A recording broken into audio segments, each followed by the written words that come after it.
Welcome to Trench Diaries. Omaha Beach. Part 3. Unteroffizier Henrik Naube.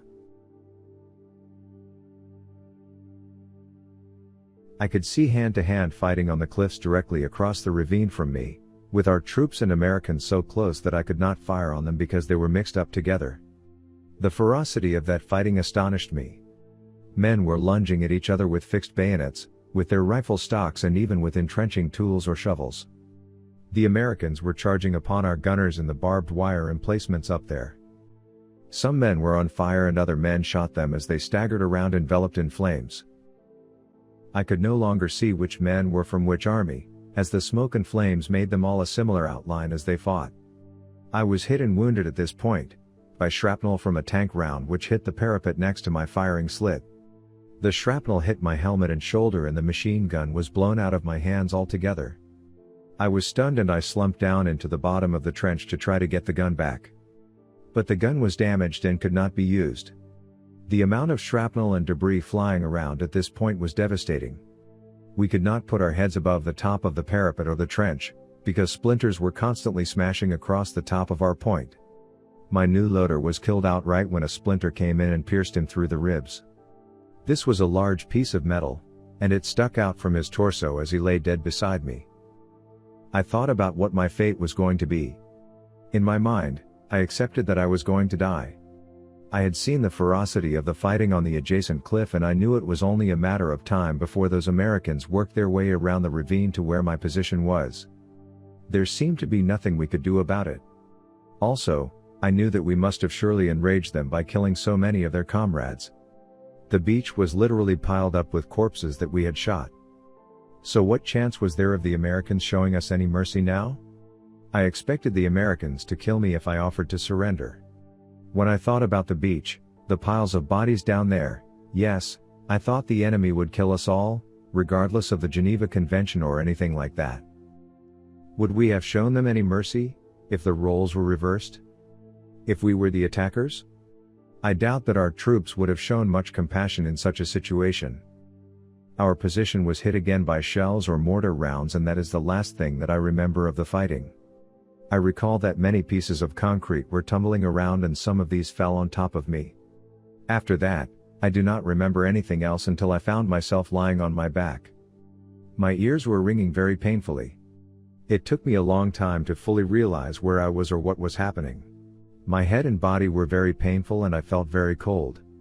When I opened my eyes, I could see the overcast sky, with smoke billowing through it and I could hear shooting and explosions very distantly. I turned my head, which was horribly painful to do, and I saw that I was lying among the debris of our resistance point. There were pieces of concrete on top of me.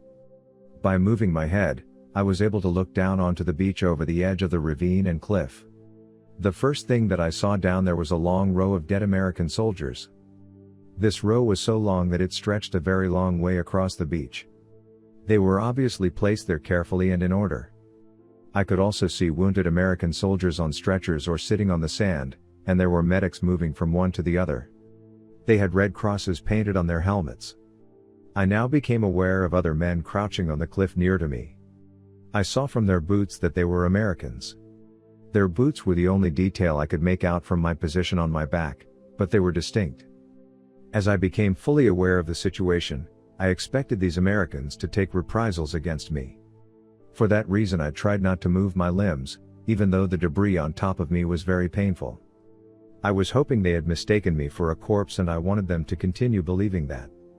Of course, this could not go on for long and after some time one of these Americans came over and stood looking down at me. He was holding a Thompson gun, I remember being able to see this clearly, and he watched me for some time. I don't know whether he was considering killing me or what else was in his mind. Then he seemed to be discussing my situation with someone else, but my hearing was damaged and anyway, I did not speak or understand English. I don't know the precise time of day, but I think this was sometime after midday on the 6th.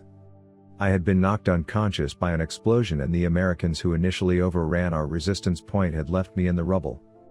Eventually, the men who were talking called a medic and a medical orderly came and removed me from the rubble.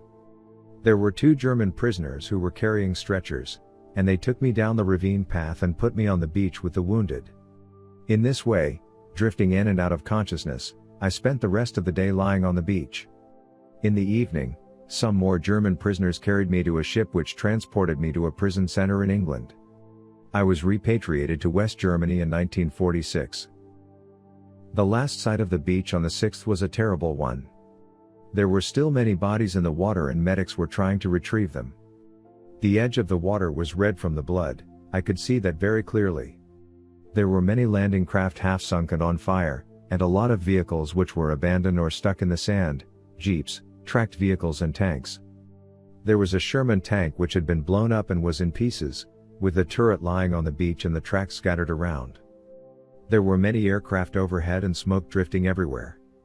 But it became clear to me, seeing the amount of troops and vehicles that were being unloaded from the large landing craft, that the Americans were secure in this beachhead and were moving off inland now. After that, like I said, I was moved to England. Thankfully, there were no reprisals. Apart from the initial interrogation, which took place in England, the Americans took little interest in us. While I was a prisoner, I spoke with a couple of other German troops who survived in a different sector of that beach. None of them had heard of any reprisals or mistreatment against our troops from the beach. Thinking back to the landing, I ask myself if this battle, from what I experienced of it, could have had a different outcome. It is easy and tempting, in hindsight, to say that this thing could have happened differently or that thing could have happened. My belief, as a foot soldier, is that we were close to throwing the attackers off the beach at that one brief moment I talked about, at least in my sector. It was the renewed heavy bombardment and the arrival of tanks which prevented this from happening, I think. I am puzzled as to why the Americans did not shell our positions more before the landing. I imagine that there is a balance for an attacker to keep, between a lengthy bombardment which does a lot of damage but also signals that an attack is coming soon, and on the other hand a last-minute preparatory bombardment which forces the defenders to take cover but without letting them prepare for the attack.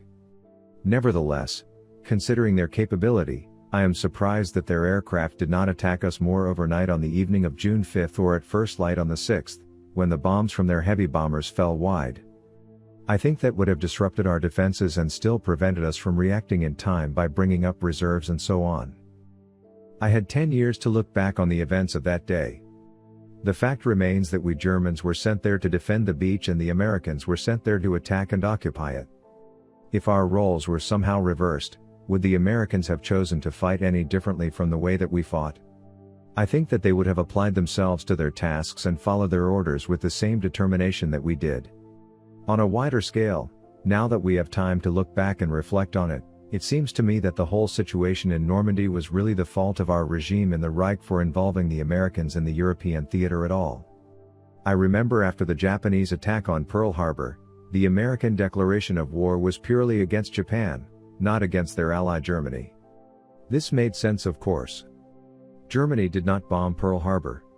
We all said at the time, "This is good. The Americans will not be involved in our war, they will keep their distance from the English in Europe." But then, I think it was the next day or 48 hours later, Adolf Hitler took everyone by surprise when he went on the radio and declared war on the USA. Why he did such an insane thing I cannot begin to understand, even today. But that act made the Normandy invasion inevitable, because the English and Canadians could never have invaded alone and we in the Reich could have focused our efforts purely on the war against Russia.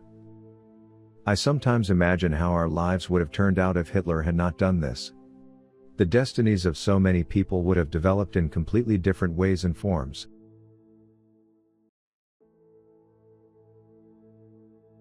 Epilogue.